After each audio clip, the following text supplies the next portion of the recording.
Cash market में अगर बात करें तो एफआईज ने कल खरीदारी की 1421 करोड़ की, वहीं डीआईएस ने कैश मार्केट में खरीदारी की 7450 करोड़ की खरीदारी का आंकड़ा यहाँ पर निकल कर आ रहा है। इंडेक्स फ्यूचर की बात करें तो बिकवाली है करीब 2140 करोड़ की, वहीं इंडेक्स ऑप्शन में करीब करीब 14546 करोड़ की बिकवाली देखने को मिली है। इस आंकड़े को हम आपके स्क्रीन पर अपडेट करेंगे, लेकिन काफी मिले जुले संकेत मिल रहे हैं आज भारतीय बाजारों के लिए।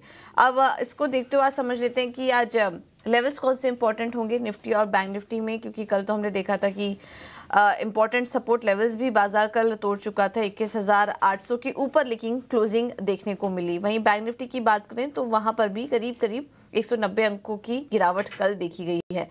तो अब आज किस लेवल पर नजर रहेगी, क्या यहाँ से हम रिकवरी एक्सपेक्ट कर सकते हैं, ये सब समझ लेते हैं। हमारे साथ फोन लाइन पर डिम्पी कालरा जुड़ चुके हैं। डिम्पी, गुड मॉर्निंग, बताइए।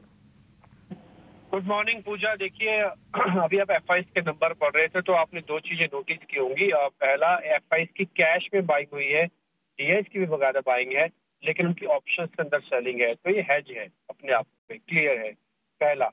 दूसरा, कल एक्चुअली मैंने कल डाटा के हिसाब से कल मार्केट में डैमेज हुआ है, वो दो तीन तरीकों से हुआ है। मैं आपको जरा नोटिस कराता हूँ। ये अगर फर्दर एक्सटेंशन होता है तो आप कम से कम 200 से 300 पॉइंट की निफ्टी की टूटने के लिए और तैयारी भी कर सकते हैं।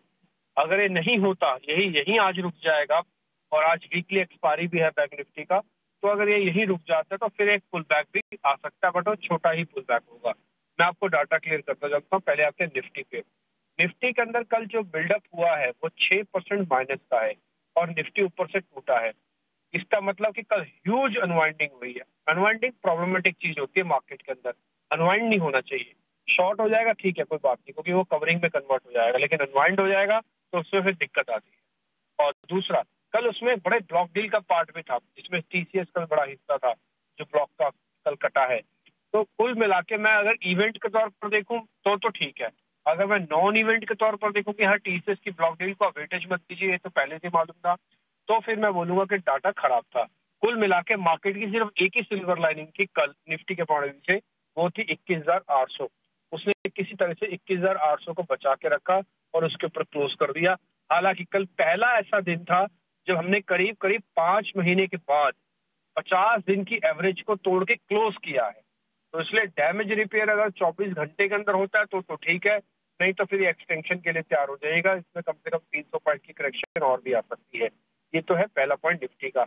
आपके पास अगर लॉन्ग की पोजीशन है, जैसे हमने कल परसों से आपको कह रहे हैं, कोई एवरेज मत करो, ज्यादा पोजीशन होल्ड मत करो, एक 10-20% की पोजीशन रखो, 21,800 का स्टॉप लॉस लगा के रखो। आज भी वही बोलेंगे, ज्यादा पोजीशन मत रखो, एवरेज मत करो, बाजार को भी थोड़ा सेटल हो जाने दो। मुश्किल है इस समय इंडाइसिस से पैसा कमाना। और दूसरा, 21,800 अब आपका इमीडिएट स्टॉप लॉस है। अगर ये गया तो फिर कम से कम 21,500 के लिए आपको तैयार होना पड़ेगा, वो फिर आपका सेकंड स्टॉप लॉस होगा। इसलिए पोजीशंस को उतनी जल्दी और स्पीड से भी मत उठाइए। दूसरा पॉइंट, जिन्होंने शॉर्ट कर रखा है उनके ट्रेड ग्रिप में है, लेकिन ध्यान रखें वो भी 21,800 21,500 में टाइम फ्रेम प्रॉफिट बुक करते रहे। ऐसा नहीं है कि मार्केट एक ही तरफ गिरता ही जाएगा।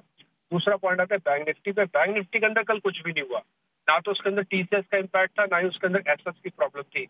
तो बैंक निफ्टी का जो कल बिल्डअप था वो 1% भी नहीं बना, और पॉइंट्स में भी कम गिरा है, परसेंटेज में भी कम गिरा है। तो इसलिए कुल मिला के बैंक निफ्टी पे अभी भी काफी ट्रस्ट है। बैंक निफ्टी के पास जो स्टॉप लॉस है उसका वो 46,000 का, वो अभी भी 300 पॉइंट नीचे है। कल बैंक निफ्टी ने 46,300 के ऊपर क्लोज किया हुआ है। तो अच्छी बात यह है कि बैंक निफ्टी से आपको सिग्नल मिल सकते हैं। ट्रस्ट में ये बैंक निफ्टी ही आपको बताया कि आप सुबह के लिए तैयार हो रहे हो कि नहीं हो रहे हो। अदरवाइज फिलहाल अभी निफ्टी से उतनी उम्मीद मत करो, इसमें थोड़ी एडजस्टमेंट हो रही है। दूसरा पॉइंट, अगर जिसके पास भी बैंक निफ्टी है वो थोड़ा होल्ड करके रखे, 40,000 का स्टॉप लॉस लगाए, no averages, no major position, 10-20% position रखने तो रखे। शॉर्ट वालों को तो मना ही है, बैंक निफ्टी शॉर्ट ना करे, इस समय खतरनाक है बैंक निफ्टी को शॉर्ट करना, तो शॉर्ट बिल्कुल अवॉइड है। ऑप्शंस ट्रेडर्स जो काम कर रहे हैं वो इंट्राडे स्विंग के हिसाब से काम करें। अगर उनको लग रहा है डाटा वीक बन रहा है, बाजार गिर सकता है, तो इंट्राडे पोजीशन ले और उसको खत्म कर दे। और उसके बाद अगर राइटिंग आती है तो वेल एंड गुड, अगर राइटिंग नहीं आती है तो बड़ी ही स्पेसिफिक कॉल्स के साथ या पुट्स के साथ आपको काम करना होगा। आज भी करीब 9 शेयर एफ बैन में है, और पुट कॉल रेशियो के हिसाब से बाजार के अंदर ओवरसोल्ड तो नहीं मैं बोलूंगा, थोड़ा सा फेयर वैल्यू जैसा कंसेप्ट अभी भी चल रहा है। एक चीज जो मेरे को नोटिस करवानी है और लास्ट की पॉइंट है, एफआईएस की कल होल्डिंग घटी है।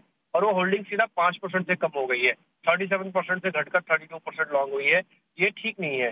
हालांकि मैं ये बात मान सकता हूँ कि कल एफआईएस की तरफ से सेलिंग हुई होगी कुछ ऑप्शन टाटा की ब्लॉक डील की वजह से, और यही चीज हमको डीआईज में भी दिख रही है। उनकी सीधी होल्डिंग 5% से बढ़ी है। तो कल हाथ बदला हुआ है कि एफआईएस का माल डीआईज के हाथ में आ गया करीब 5% के आसपास का। लेकिन ये आज एफआईएस को थोड़ा और खरीदना होगा, नहीं तो बाजार में मुश्किल पड़ सकती है। ठीक है, तो एफआईएस का आना ज़रूरी है इस वक्त बाजार में, और मेजर चीज़ें जो हमने आपको बताई, बड़ी पोजीशन लेके ना चले, एवरेज करने की कोशिश ना करें। इंडेक्स में कुछ बड़ा मुनाफा बनने की फिलहाल उम्मीद नहीं है, क्योंकि और गिरावट यहाँ से गहरा सकती है। अगर 21,800 भी तोड़ा तो 21,500 के लेवल्स आ सकते हैं निफ्टी में।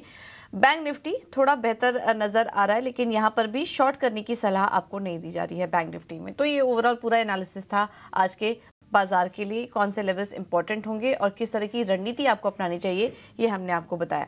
बहुत बहुत शुक्रिया डिम्पी आपका ये सारा एनालिसिस करने के लिए।